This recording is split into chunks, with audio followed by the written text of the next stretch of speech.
السلام عليكم ومرحبا بكم في فيديو جديد. اذا الدرس اليوم غيكون على since for while و during. اذا فدائما التلاميذ كتكون عندهم واحد الخلط، وقتاش غنستعمل during وقتاش غادي نستعمل while وقتاش غنستعمل since وقتاش غنستعمل for.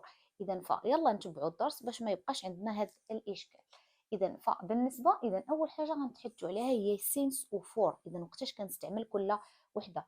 فبالنسبه لفور اذا كنستعملوا for plus length of time. اذا كنقولوا for من موراها كتعطينا كتجي المده الزمنيه.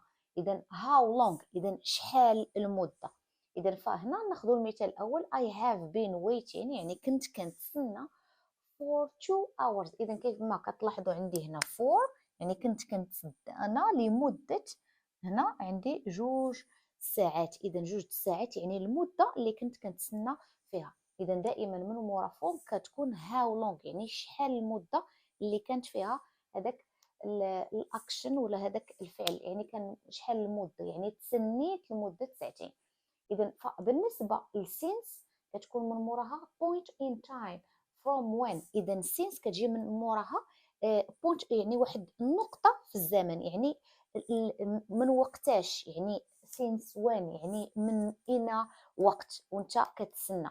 اذا عندي مثلا هنا عندي I have been waiting since 6، يعني منذ السادسة، يعني من 6 وانا كنتسنى.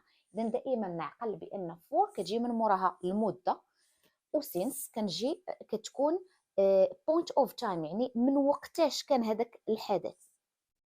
اذا عندي هنا بالنسبه للجمله الثانيه he's worked here for 5 days. اذا كيف ما كنشوفوا for عندنا من موراها 5 days يعني length، يعني المده، الطول، يعني شحال كانت هذيك المده long، يعني شحال كانت.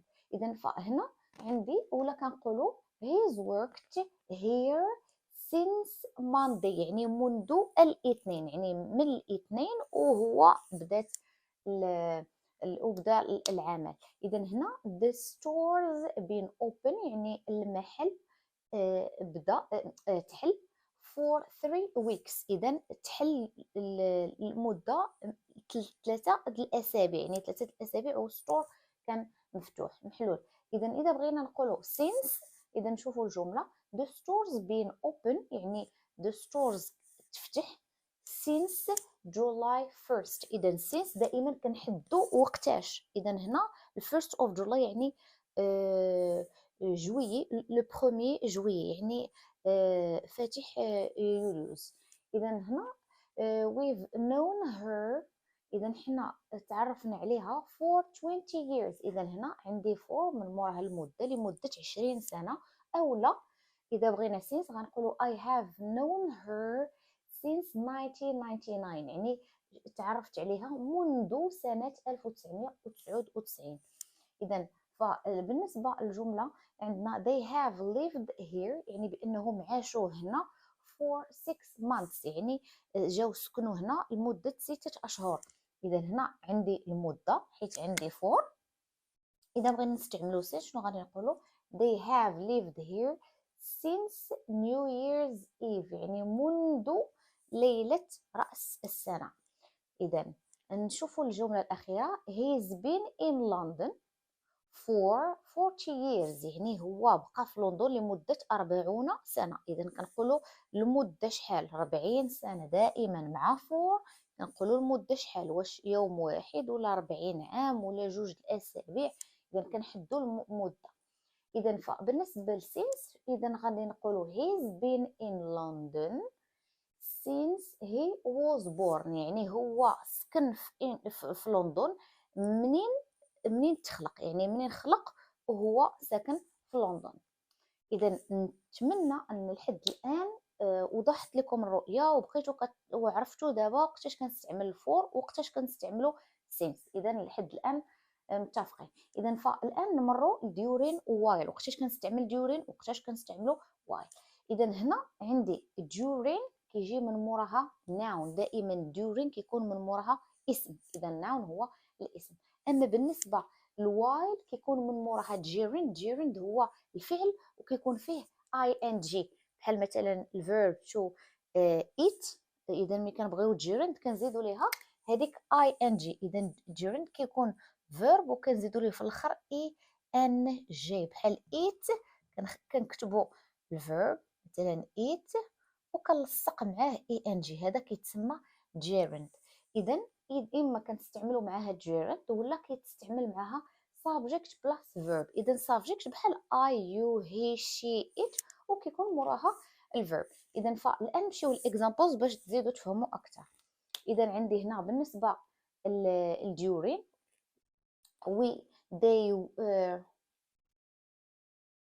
they have been talking. then اعتذر، كاين هنا واحد الخطأ. they have been talking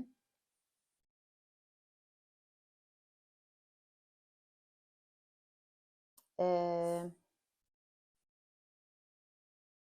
uh, they have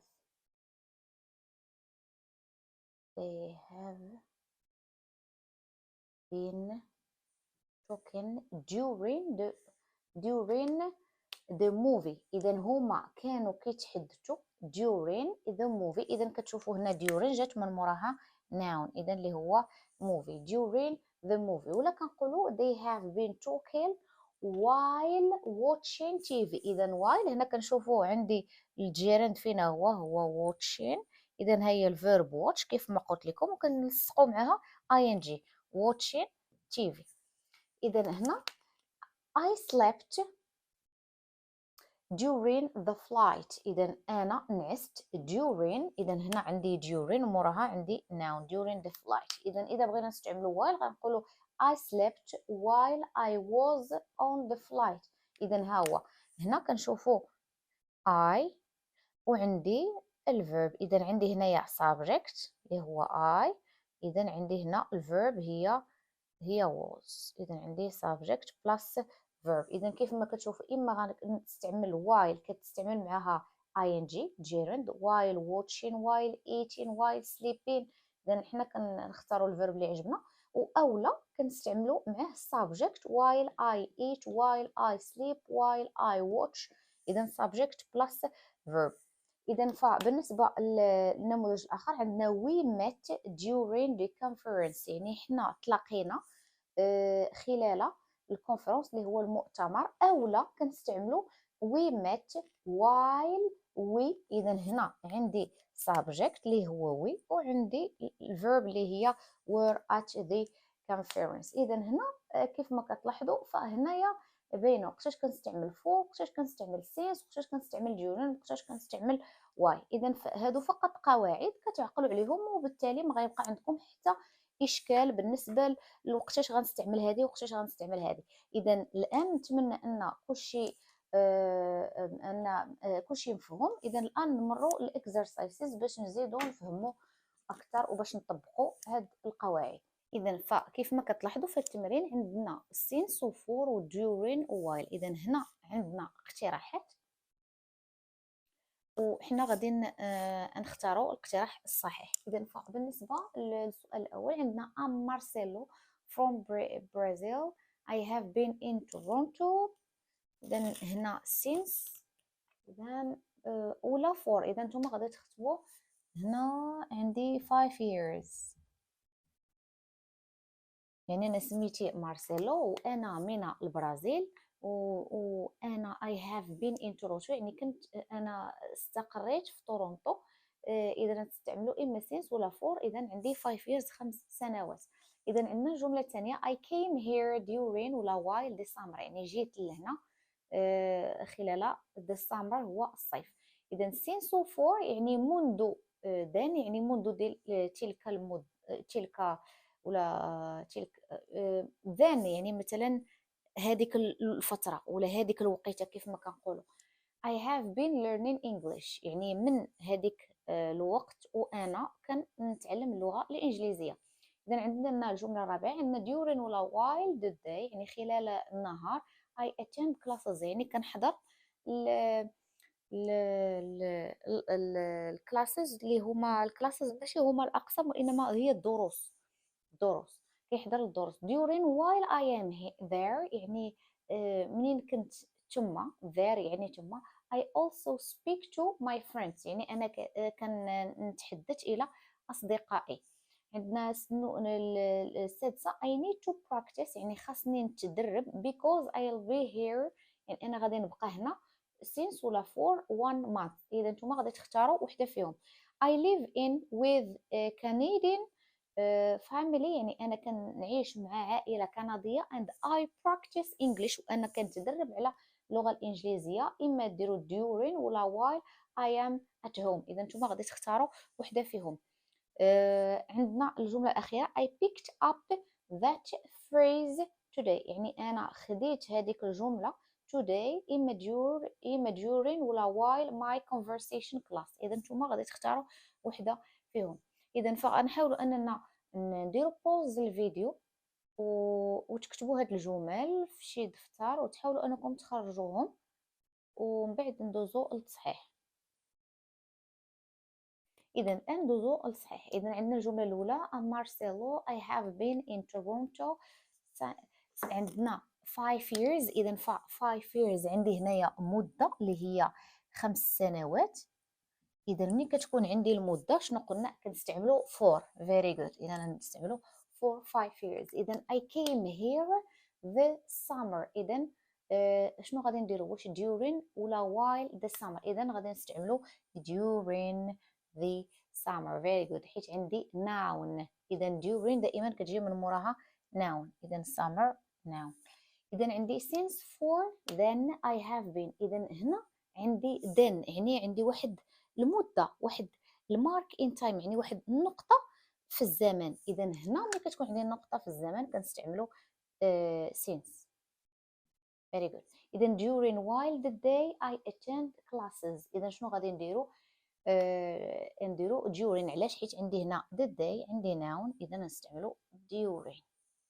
إذا عندي هنايا during I am there I also speak. إذا دائما كنشوفو شنو مورا during ولا while. إذا شنو عندي هنا عندي subject و I am وعندي verb. إذا ملي كتكون عندي subject و يعني غادي نستعمل while. very good. قلنا بأنك كتستعمل إما مع subject plus verb أولا كتكون مع gerund اللي هو verb وفي الآخر كتكون عنده ing. هذا كيتسمى gerund. I need to practice because I'll be here 1 month. إذا هنا 1 month عندي هنايا المدة عندي how long يعني شحال. إذا نستعمل for. إذا I live with Canadian family and I practice English I am at home. إذا عندي I am subject و verb. إذا غنستعمل while I am at home. إذا I picked up that phrase today my conversation. إذا عندي my conversation عندي noun. إذا غنستعمل during my conversation. مورا كل درس كيف العاده غادي نحط لكم exercises يعني تمارين نتوما تحاولوا تجاوبوا عليهم في لي كومونتير وانا غادي نصحح الاخطاء ديالكم كاملين واحد بواحد في لي كومونتير. اذا ما بقى لي الا نقول لكم نشوفكم في درس جديد والسلام عليكم ورحمه الله. إن الله وملائكته يصلون على النبي يا أيها الذين آمنوا صلوا عليه يا أيها الذين آمنوا صلوا عليه وسلموا تسليما.